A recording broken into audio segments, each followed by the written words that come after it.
Yeah, man, my name is Jimmy. I come from Jamaica, bro. Gonna sing Motto Vu. Oh, oh, oh, oh, oh, oh. Motto Vu. Ohalecha Yaakov. בשכנותיך ישראל, מה טובו אוהליך יעקב. משכנותיך ישראל. This comes from the portion of Balak. Bilam thinks he's gonna curse Israel, but really in the end his plan derails into nothing and it ends up blessing Israel. מה טובו עליך יעקב, משכנותיך ישראל. Bilam thinks he's bad, he's really good because he blessed Israel instead of putting them in a bad mood. He did not curse them, he did bless them. He blessed them with these words: מה טובו עליך יעקב, משכנותיך ישראל. מה טובו אוהליך יעקב, משכנותיך ישראל. Yo, Bilam did not curse Israel, he ended up blessing them with the following words: מה טובו אוהליך יעקב, משכנותיך ישראל. He talked to a donkey, beat it up. He beat it up, but the donkey still loved him a lot and taught him a lot. But he ended up being bad. He never turned a new leaf. He ended up being a villain forever and ever and ever and ever and ever. מה טובו עליך יעקב,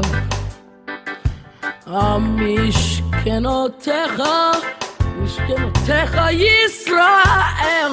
מה טובו אוהליך יעקב, משכנותיך ישראל. Everybody listen, gather around. מה טובו אוהליך יעקב, משכנותיך ישראל. Listen to those words. Research them. The translation in English, they are good words Bilam spoke, but he meant to curse Israel. He ended up blessing them instead. The donkey helped a lot, but he still ended up being bad.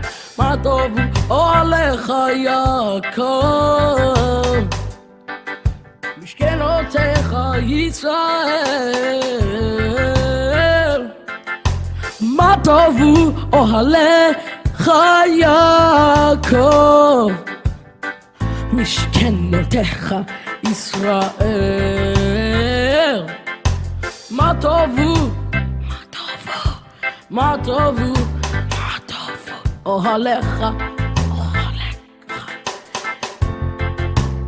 מה טובו אוהליך יעקב, משכנותיך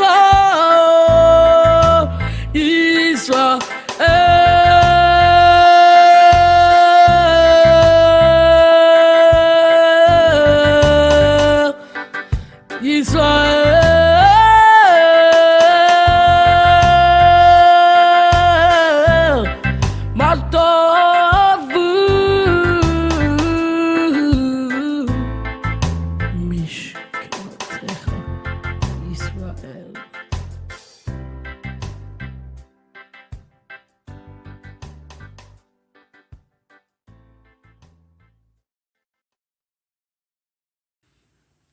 Shavua Tov, everyone, and welcome. My name is Maasei Jackson Edwards. On behalf of Avatami Ministries and Yeshivat Shuvu, I would like to welcome each and every one of you to our end of Shabbat broadcast called Havdala and Maasei HaShlichim. Every single week at the end of Shabbat, we are doing the Havdala service together with you, and we are then going into Maasei HaShlichim, the study of the book of Acts, the deeds of the apostles or the deeds of the HaShlichim, the sent ones. And today we have Maasei, who is going to be teaching us as we're going verse by verse through the entire book of Acts. This is something to be very excited about.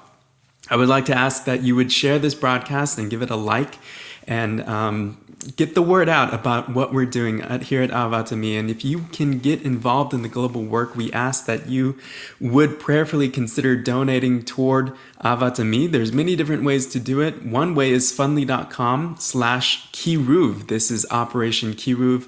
Another way is we have another Fundly that's recently set up called Operation Tikkun. Operation Tikkun is specifically for the enhancement and the upgrades that we're going to be doing to our studio and to the quality. It's going to affect the quality of all the productions that we do in numerous languages. This is a really great way for you to get involved with upgrading our ability to be able to present these teachings to you and to everyone all over the world. It's something that you can directly get involved with through your donations.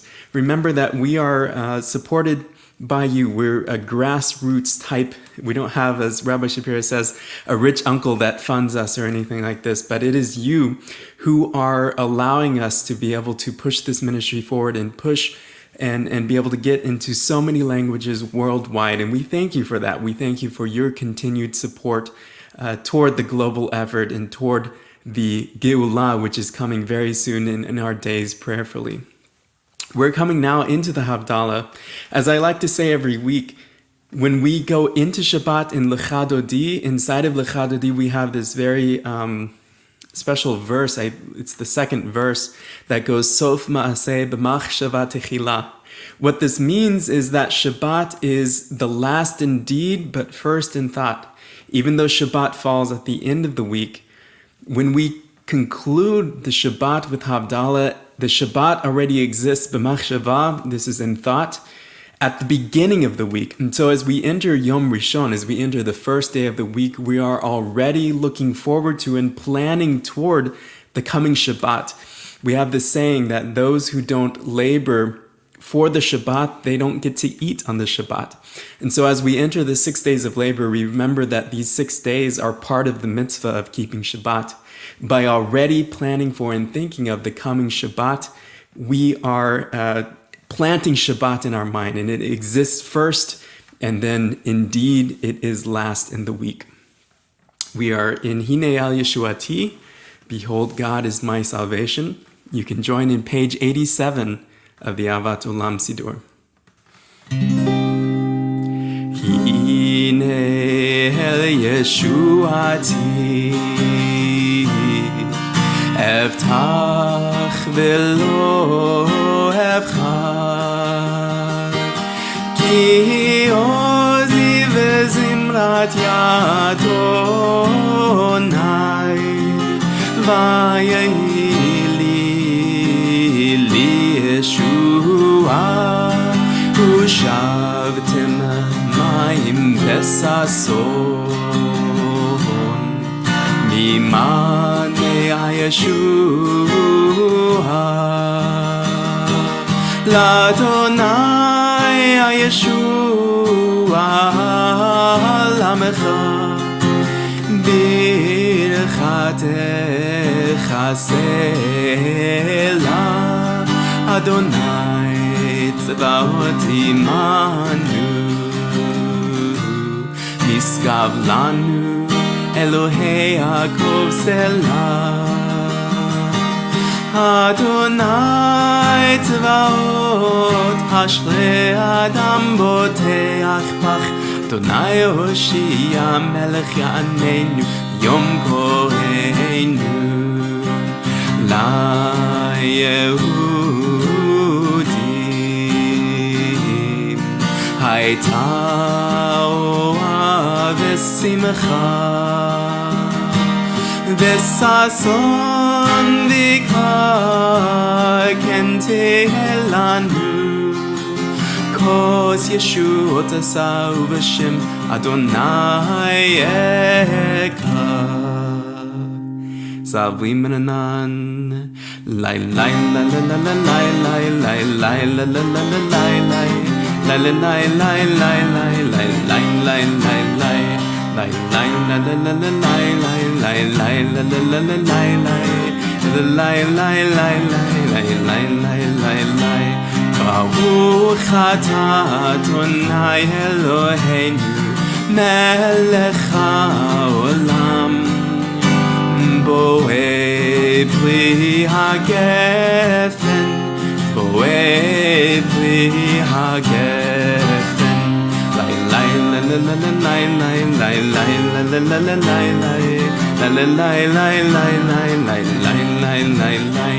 Lai lai la la la la lai lai lai lai la la la la lai lai la lai lai lai lai lai lai lai lai. Baruch atah Adonai Eloheinu melech haolam boeh minei besamim boeh minei besamim. Lai lai la la la la lai lai lai lai la la la la lai lai la la lai lai lai lai lai lai lai lai lai. Ay ay la la la lai lai lai lai la la la la lai lai la la lai lai lai lai lai lai lai lai lai. Baruch atah Adonai Eloheinu melech haolam boeh meorei ha'esh boeh meorei ha'esh. Lai lai la la la la lai lai lai lai la la la la lai lai la lai lai lai lai lai lai lai lai lai. Lai lai la la la la lai lai lai lai la la la la lai lai la lai lai lai lai lai lai lai lai lai. Baruch atah Adonai Eloheinu melech haolam hamavdil bein kodesh lechol hamavdil bein kodesh lechol bein or lechoshech bein or lechoshech.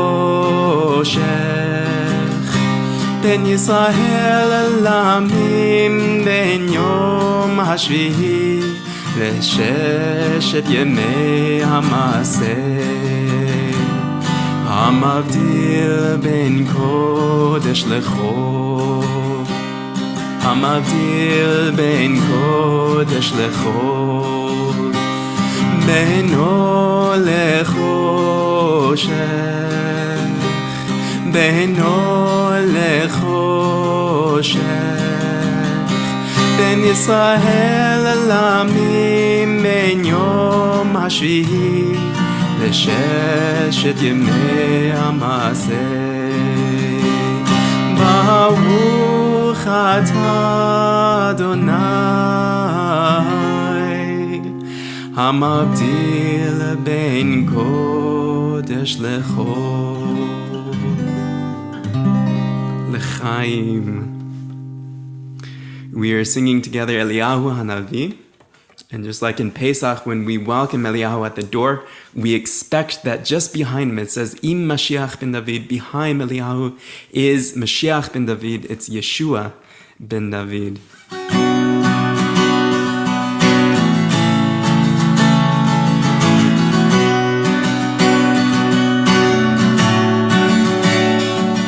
Eliyahu Hanavi, Eliyahu Hatishbi, Eliyahu, Eliyahu Hagiladi, Eliyahu Hanavi, Eliyahu Hatishbi, Eliyahu, Eliyahu Hagiladi, Bimehera Yavo, Elenu Mashiach, Mashiach ben David, Bimehera Yavo, Elenu Mashiach, Mashiach ben David, Eliyahu Hanavi, Eliyahu Hatishbi, Eliyahu, Eliyahu Hagiladi, Eliyahu Hanali, Eliyahu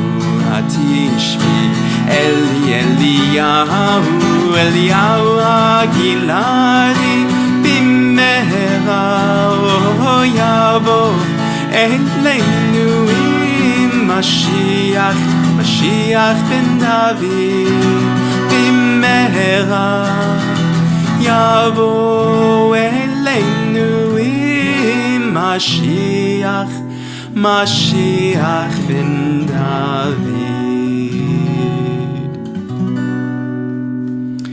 And it is with great pleasure now that I will introduce Mora Amy Moody, who's going to be teaching us in our continued study of Maasei HaShlichim in the book of Acts. Welcome, Amy, and thank you for teaching us this evening. Shavua Tov, everyone.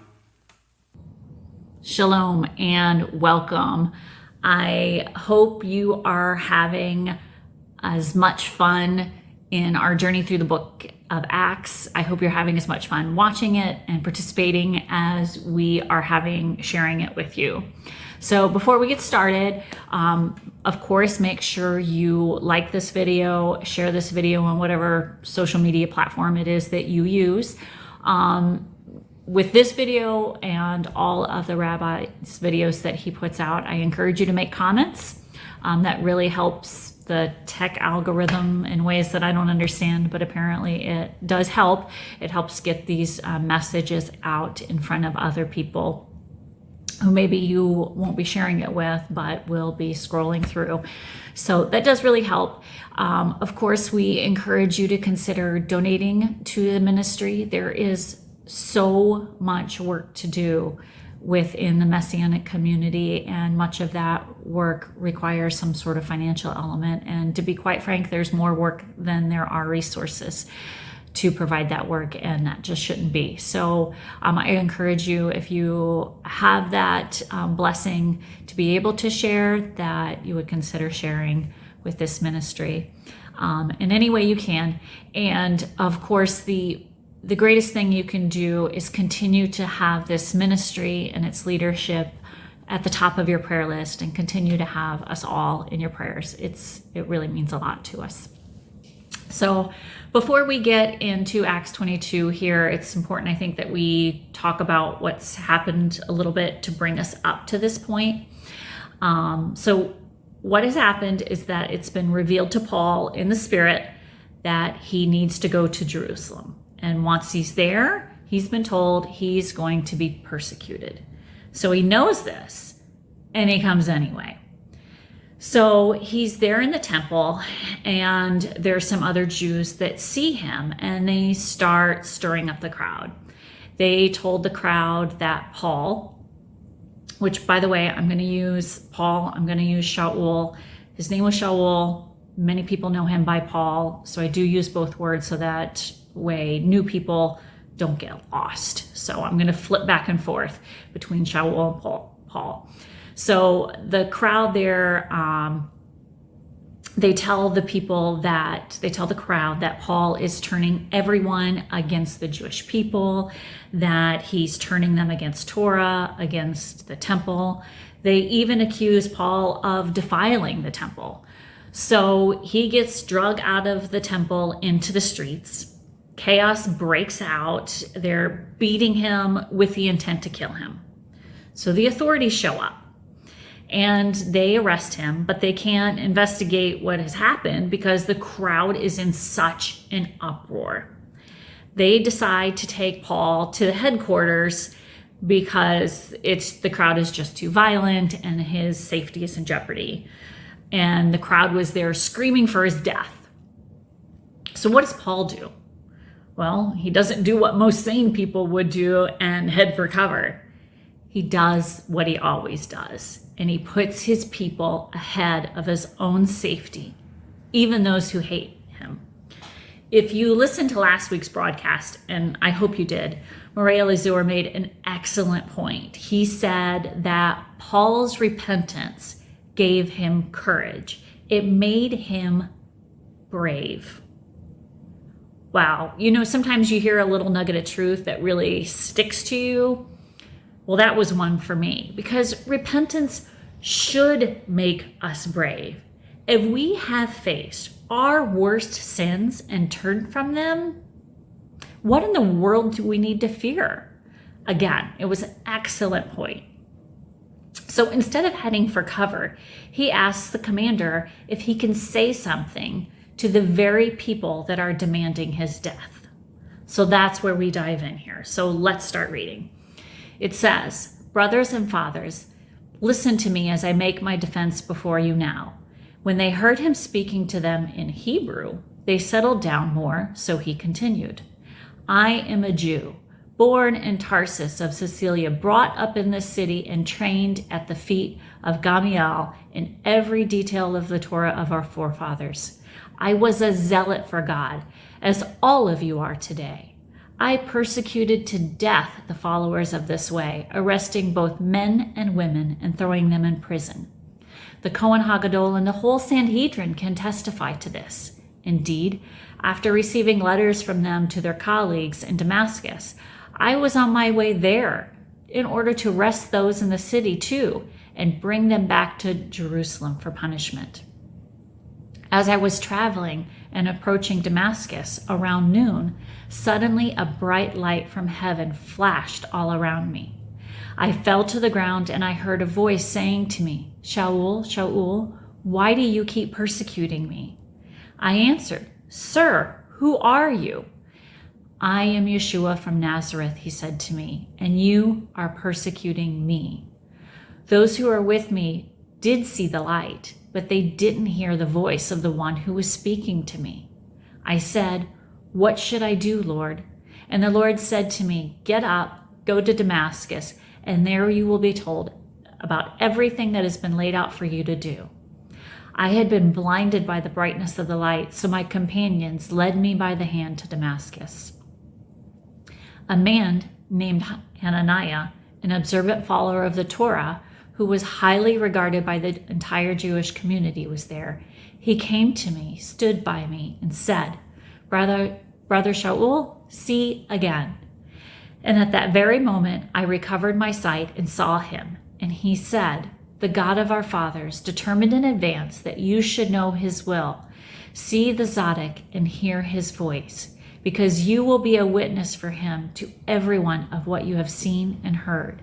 So now, what are you waiting for? Get up, immerse yourselves, and have your sins washed away as you call on his name.' After I had returned to Jerusalem, it happened that as I was praying in the temple, I went into a trance, and I saw Yeshua.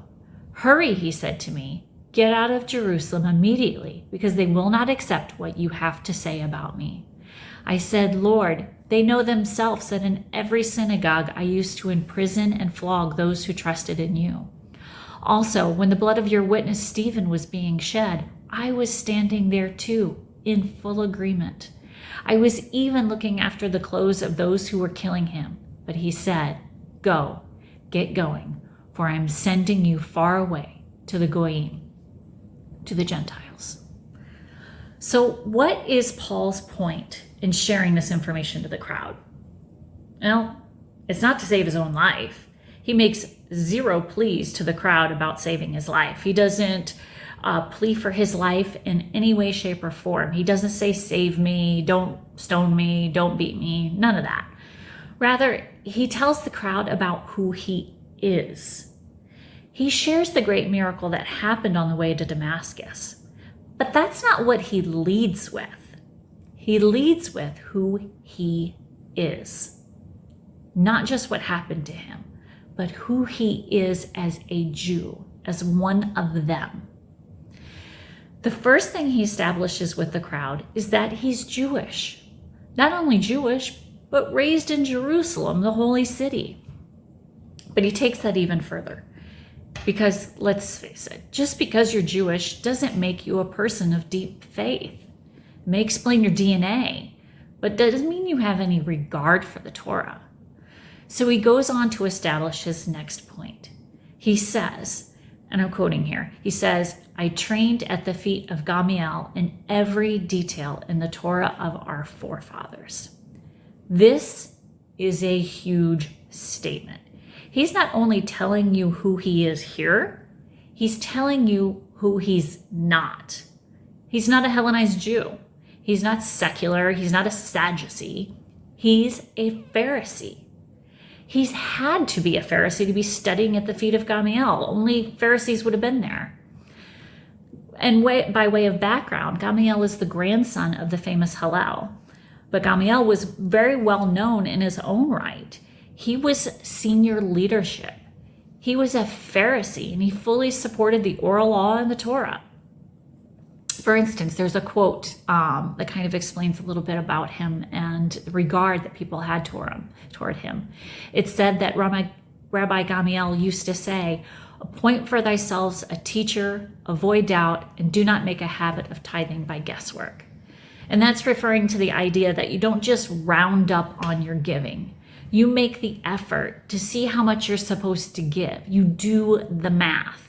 You put the effort into it. Now, you can certainly give more, and that's wonderful. And if you can, you should give more. But you don't just round up because you don't want to make the effort to see how much you're supposed to give exactly. You don't round up out of laziness. That's what he's referring to. But he also talks about that you need a teacher, you need structure, you need instruction. And you need to remove doubt, which of course comes with continued Torah study. Tractate Sota 9 says of Rabbi Gamaliel, the elder, when he died, he said that when he died, it says, when he died, the glory of the Torah ceased.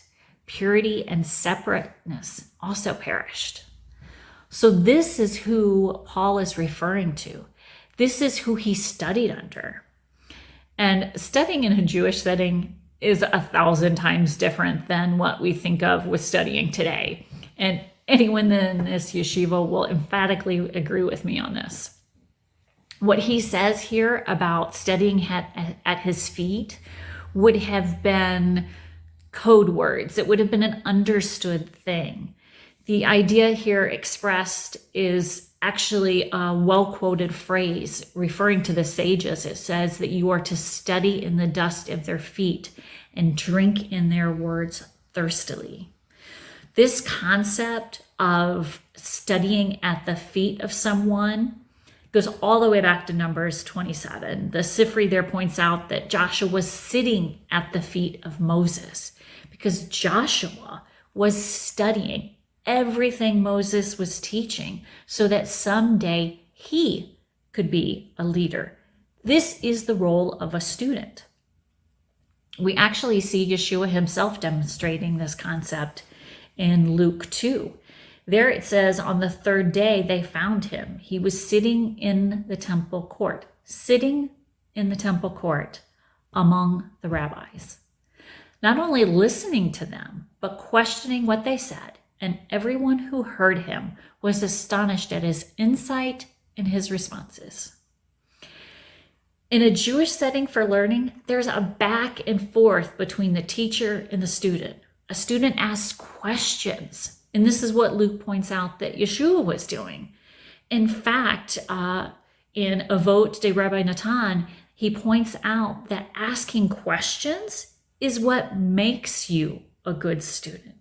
And of course, being able to answer questions that the rabbis lay out. This is what Yeshua did when he sat at the feet of the rabbis. And there's no doubt that this is what Shaul did when he sat at the feet of his rabbi.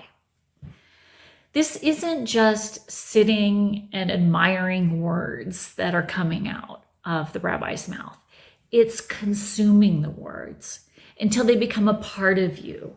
It's not just teaching the students. It's correcting the students. It's encouraging them.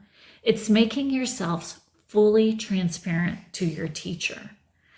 This relationship between the student and the rabbi should grow until the student knows their rabbis so well that they can speak in the name of the rabbi, and that the words of the student and the words of the rabbi are the same words. So what Shaul is saying here is a very bold statement in this short little phrase. But those listening would have known what that meant. What Shaul was saying as Gamaliel's student was that the traits the community valued in their leader, reverence for Torah, piety, matters of holiness, which were specifically attributed to Gamaliel, those could be attributed to Shaul as well. He was not some foreign fringe troublemaker. Quite the opposite. He's one of them. His third point was that he was a zealot. He had already established that he was Jewish, and he holds to the highest levels of Torah observance. So why this extra bullet point? Because he's telling you what's in his heart. You can be Jewish. You can do all the mitzvot. But if you don't have the right heart about it, it's all for nothing.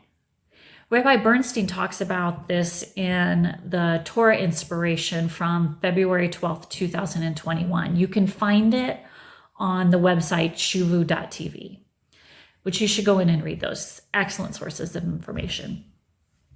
Yeshua talks about this in Matthew when he says, not everyone who says to me, Lord, Lord, will enter the kingdom of heaven, but only those who do what my Father in heaven wants. Only those who do what my Father in heaven wants.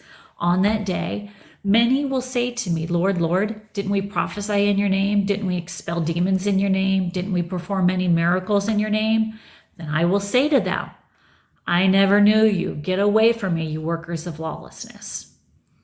This example that Yeshua gives is really compelling because the first part of it, those verses there says that only those who do what my Father in heaven wants will enter. But then he goes on to cite people who seem to be doing what his Father would want him to do, right? Prophesying in his name, expelling demons would seem like a really good thing to do, performing miracles. So they're doing these good things, but he tells them, get away from me. I never knew you. He rebukes them.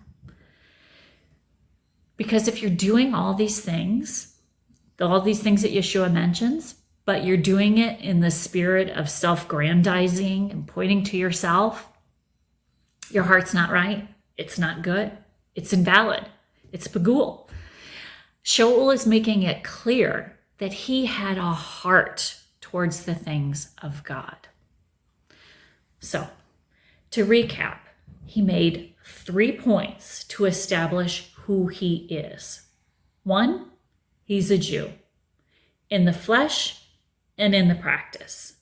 Number 2, he upholds Torah to the highest standards. As a student of Gamaliel, he would have been upholding Torah to the highest possible standards.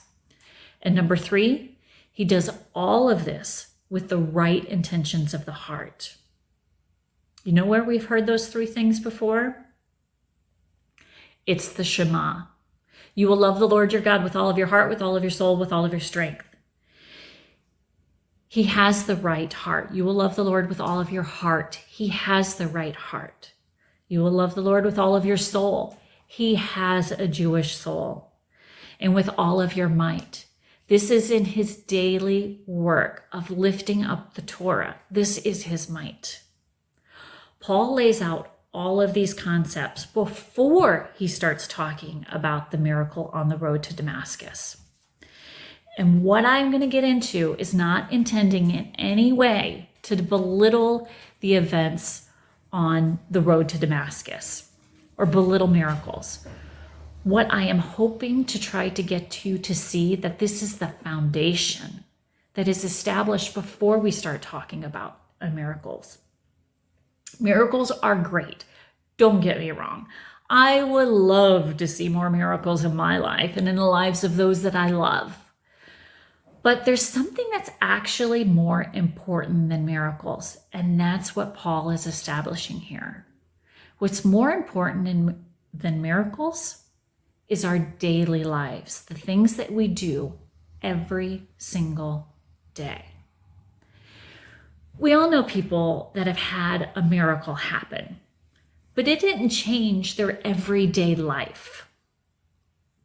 They had the great miracle happen, and they might have changed for like a month or a year or something like that. But it doesn't change who they are on a day in and day out in the long run. There was a gentleman that came into our shul once. He was kind of checking out Messianic Judaism from a Christian background. And he came in that day and he could barely walk. And I know this because I walked in with him. It was all he could do to get into the building. And as I was talking to him, I learned that he was injured several years before this, and he had tons of nerve damage. And that's what made it hard for him to walk. Well, he was healed during that visit with us. He was walking so well, in fact, that he challenged to our rabbi to a race in 2 weeks. And 2 weeks later, and he ran. 2 weeks later, he ran. And I actually don't remember who won that race because it was so close. He experienced a miracle. But shortly after that race, we didn't see him anymore. Now, for sure, that miracle had a role in his life. God had his purpose for having that miracle in his life. And I'm sure it changed things for him. But I believe there was more miracles in store for him in his daily life, in his walking it out, if he had been willing to change his daily life. What I'm saying to you is that the ordinary, the things that we do every day, are in fact so much more extraordinary than the extraordinary. I'll put it to you this way. Tell me I have a choice. Tell me I have to choose. If I want my children to live all of their lives every single day for Messiah with no miracles in their life whatsoever, or ask me if I want my children to live a secular life, and at the end of their days, they have some big grand miracle that makes them a believer at the end of their lives. It's a no-brainer for me. I want them to choose to live every single day for Messiah, even if that means no miracles. Choosing this life daily, doing all that we do, the choices we make, it's not easy. We mess up, but we still choose it every day. It's a walk. And that daily choice is so much more impressive than we give it credit for. The whole of Torah points to this, from the foods we eat or don't eat, to the words we speak or don't speak, how we treat each other, our legal code, the clothes we wear. I can't think, and I've been trying to over the course of the last couple of days, think of one aspect of our daily life that doesn't have a connection back to the guidance given in Torah. Our ordinary days should be filled with God's instruction. So if you come to me and you tell me about some great miracle in your life, but your daily life is questionable, a little shady maybe, I'm sorry. I'm just not so sure I trust your miracle. I mean, look at Moses. The first few miracles he presented to Pharaoh, Pharaoh's magicians were able to replicate. So if you want me to trust your miracle event, I need to trust your daily events. This is what Shaul is doing. Shaul is telling them they can trust his extraordinary events because they can trust his ordinary events, his daily events. This is the reason he leads with who he is. He's establishing his ordinary so that his extraordinary can be trusted. This is a challenge for us, both in how we live, but also how we can have discernment in these last days. Messiah says to judge people by their fruit, by their daily actions, the things they do every day, not by their miracles, but by their fruit. We are told to pick up our cross daily. We are to die daily, every day. It's our daily actions that will, over time, change who we are.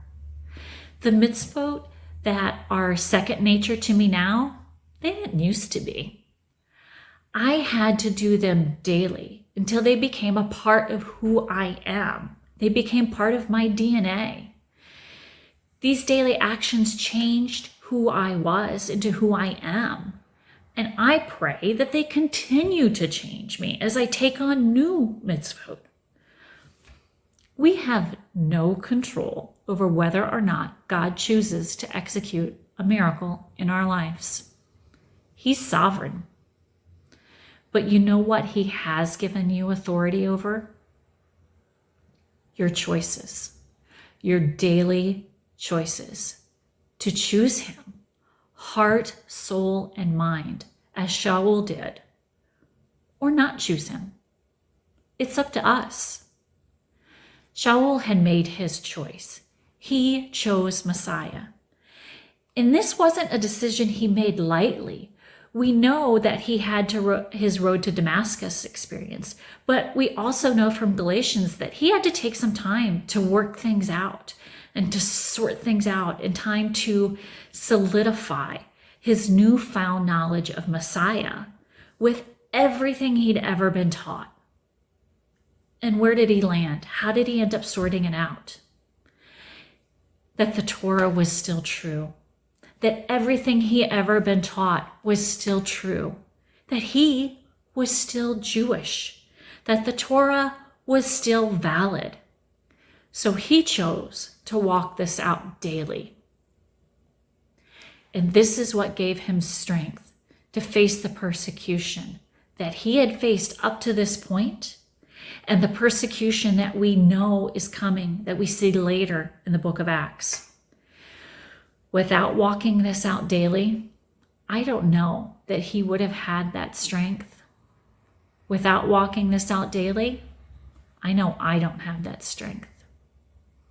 And if you're in a place where you need strength, this is where you start. You choose God daily. And when you choose God daily, your ordinary day becomes extraordinary. And this is the greatest miracle of all. Shalom.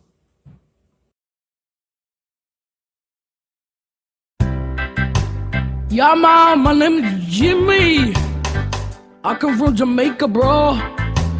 We're gonna sing Mato Vu.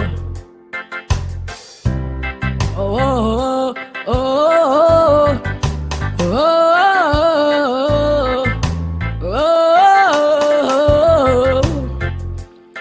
Mato Vu, Ohalecha, Yaakov. בשכנותיך ישראל, מה טובו אוהליך יעקב. משכנותיך ישראל. This comes from the portion of Balak. Bilam thinks he's gonna curse Israel, but really in the end, his plan derails into nothing and it ends up blessing Israel. מה טובו עליך יעקב, משכנותיך ישראל. Bilam thinks he's bad, he's really good, because he blessed Israel instead of putting them in a bad mood. He did not curse them, he did bless them. He blessed them with these words: מה טובו עליך יעקב, משכנותיך ישראל. מה טובו אוהליך יעקב, משכנותיך Israel. Yo, Bilam did not curse Israel. He ended up blessing them with the following words: Matavu ohalecha Yaakov, Mishkenotecha Israel. He talked to a donkey, beat it up. He beat it up, but the donkey still loved him a lot and it taught him a lot. But he ended up being bad. He never turned a new leaf. He ended up being a villain forever and ever and ever and ever. Matavu alecha Yaakov, Mishkenotecha, Mishkenotecha Yisrael. Matavu alecha Yaakov, Mishkenotecha Yisrael. Everybody listen, gather around. Matavu alecha Yaakov, Mishkenotecha Israel. Listen to those words. Research them. The translation in English. They are good. Good words Bilam spoke, but he meant to curse Israel. He ended up blessing them instead. The donkey helped a lot, but he still ended up being bad. Matavu alecha Yaakov, Mishkenotecha Yisrael.